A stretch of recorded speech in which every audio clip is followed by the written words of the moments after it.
AskReddit. What parent/teacher meeting was the worst to sit through?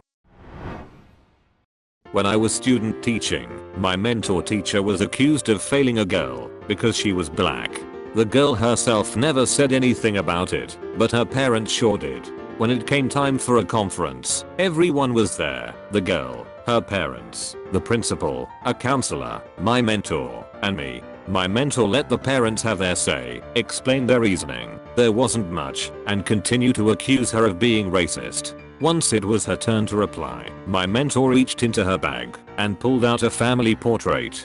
It was of herself, her black husband, and their biracial daughter. She just set it on the table and the girl's parents immediately stood up and left. I haven't seen anything like it, or as hilarious, since.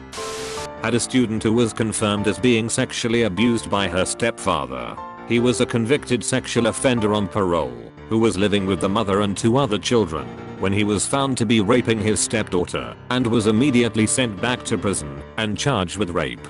The mother came into the yearly conference and immediately started complaining that her daughter's grades had slipped from all A's and B's to all C's, D's, and F's. She said her daughter was lazy and a liar. I wanted to jump across the table and punch her over and over again.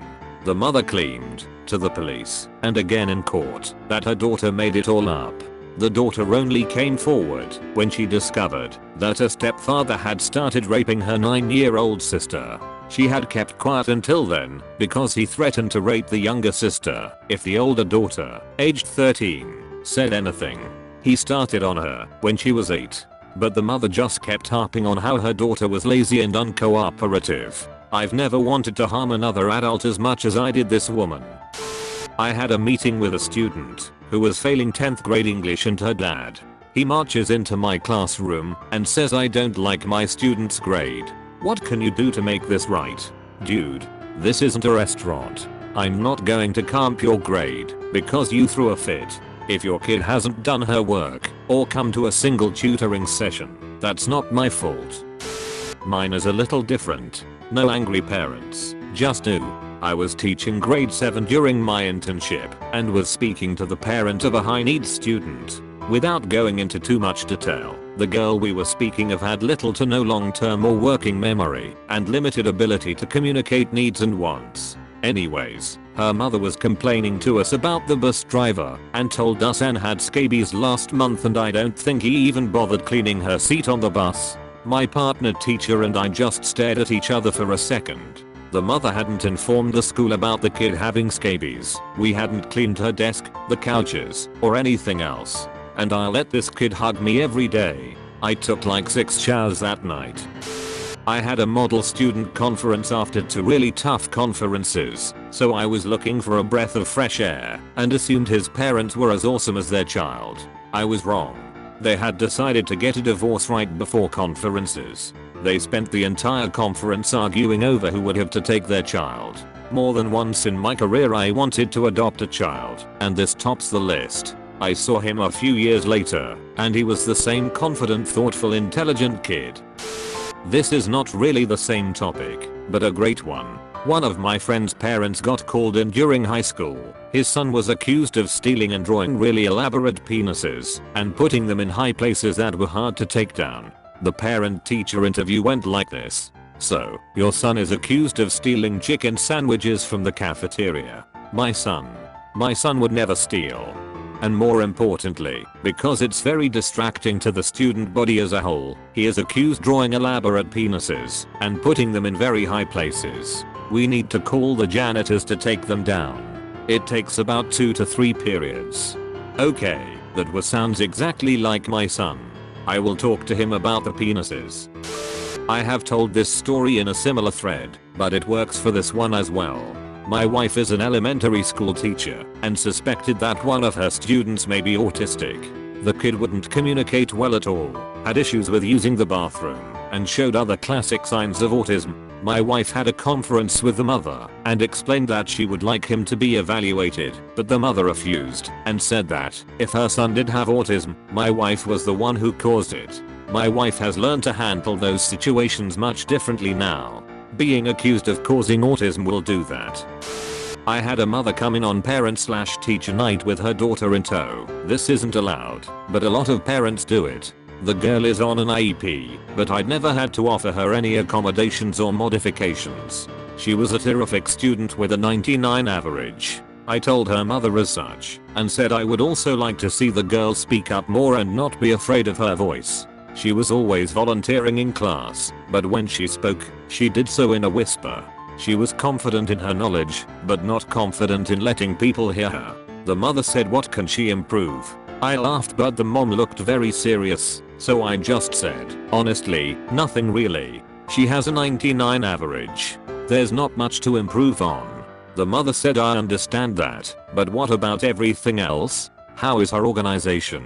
I replied that I didn't know of any problems with organization, seeing as she turned in all her homework on time, and was obviously prepared for every test and quiz. Mom pressed me further to tell her something her daughter was doing poorly at, so I apologized for not having anything to add other than that her daughter was a model student. I gave the poor girl a wink as they left, and hoped she'd find the humor in the situation.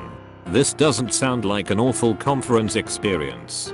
But the following week, the girl's performance tanked. She couldn't find her homework. She was suddenly scrambling to study in the moments before the bell rang, and she started second guessing herself whenever she volunteered an answer to a question.